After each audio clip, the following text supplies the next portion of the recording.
you are also a movie star. Oh, yes, kind of. I read Amalad's book today, which is really hard to get. Sometimes you can get it. This is a second-hand copy. And I was like, where's Brad Pitt? Where's Brad Pitt?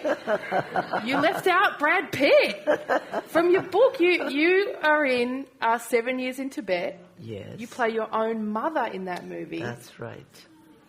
Can you imagine playing your own mother? That's a whole other issue. But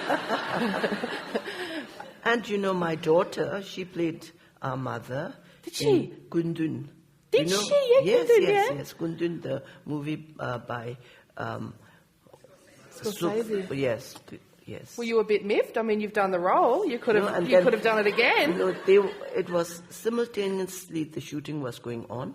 She was in Morocco, and I was in Argentina. And one day we were calling each other, and you know what she told me? What? She told me over the phone. She said, "I'm pregnant with you."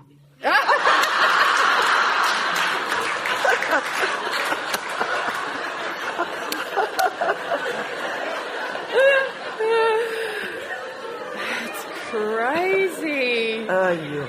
Well, I hope you told her you were sitting with Brad Pitt, so whatever.